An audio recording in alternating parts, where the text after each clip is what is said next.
नुआपड़ा माटी तले हीरा खଣି विकसित हेब दादनगढ़ भाग्य। तेज सूचना अनुसार बदलिब नुआपड़ा भाग्य, विकसित हेब दादनगढ़।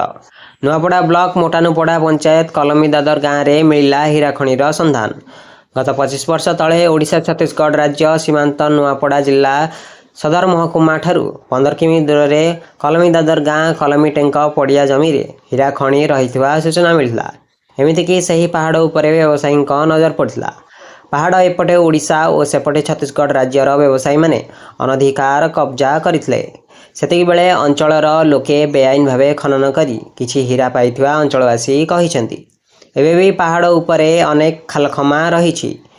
2010 रे सही जंगल को अनेक लोके अनधिकार भावे दखल करी माटी खोलिथिले। यह एक माओ प्रवण अंचल। माओ भୟରେ पुलिस, फरेस्ट और राजस्व विभाग अधिकारी और कर्मचारी भी जाउनथले। जिले में खनि विभाग ऑफिस भी नथला। यार सुजोग नहीं माफिया माने बेआईन लुटतरा चलाइथिले। सेठाकार माटी को बस्तारे भर्ती करी बिक्री करुथले।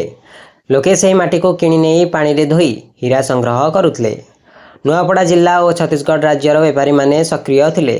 2017 रे जिला प्रशासन कर्फ्यू लगाई निषिद्धांचल घोषणा करथिले। यार खरिया रोड सहरर जड़े व्यवसायी पहाड़ को अनधिकार कब्जा करिसेंती।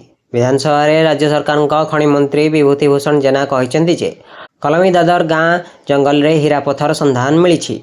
यार वैषयिक अर्थनैतिक और अन्य आनुषंगिक मूल्यांकन कार्य चली लिखित उत्तर रखिंट। एवं नुआपड़ा हीरा खणी संधान पर जिलावासी खुशी होइछंती।